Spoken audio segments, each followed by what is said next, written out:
Shalom saudara-saudaraku yang terkasih, aku berdoa semoga engkau baik-baik dan sehat-sehat saja dalam segala sesuatu, sama seperti jiwamu baik-baik saja. Marilah kita nikmati firman Tuhan melalui buku Membina Pola Makan dan Diet. Ada saatnya berdiam diri. Saya tidak pernah merasa bertugas mengatakan bahwa tidak seorang pun harus makan daging dalam situasi apapun. Kalau hal ini dikatakan kepada orang yang sudah terdidik hidup dengan makanan daging sampai batas tertentu, ini akan mempermasalahkan sebagai sesuatu yang keterlaluan. Saya tidak pernah merasa bahwa itu adalah tugas saya, yaitu mengeluarkan kata-kata yang bersifat membasmi. Apa yang saya katakan di bawah perasaan tanggung jawab, tetapi saya membatasi kata-kata saya karena saya tidak mau memberi kesempatan kepada siapapun untuk menjadi tolak ukur bagi orang lain. Saya telah melewati satu pengalaman di negeri ini yang sama dengan pengalaman saya di ladang baru di Amerika. Saya telah melihat beberapa keluarga bahwa keadaan tidak mengizinkan mereka untuk mengisi meja makan dengan makanan sehat. Tetangga yang tidak percaya mengirim kepada mereka daging binatang yang baru disembelih.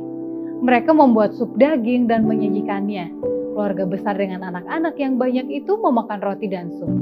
Bukanlah tugas saya, bukan pula tugas siapa saja untuk memberikan ceramah kepada orang ini betapa jahatnya memakan daging. Saya benar-benar merasa prihatin melihat keluarga yang baru menerima iman kita, yang tertekan oleh kemiskinan, sehingga mereka tidak tahu dari mana nanti datangnya makanan mereka yang berikut. Bukanlah tugas saya untuk menggurui mereka tentang hidup sehat. Ada waktunya bicara, ada pula waktunya berdiam diri.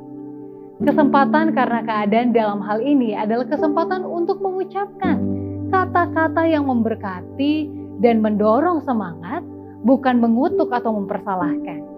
Mereka yang hidup dengan makanan daging seumur hidup tidak melihat bahaya dalam praktek hidupnya, maka mereka yang merasa demikian harus dilayani dengan lemah lembut. Sementara bekerja melawan kerakusan dan ketidakbertarakan, kita harus menyadari kondisi keluarga itu sendiri.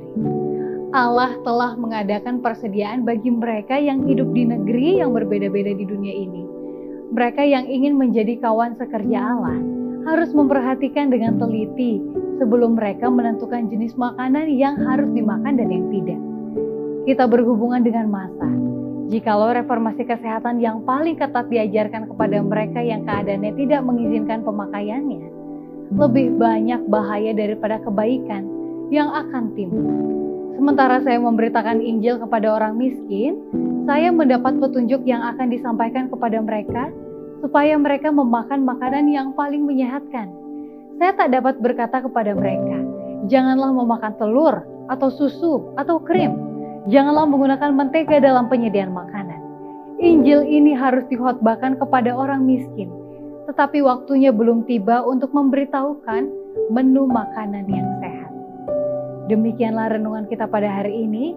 Salam dari Departemen Kesehatan Uni Indonesia Kawasan Barat. Tuhan Yesus memberkati.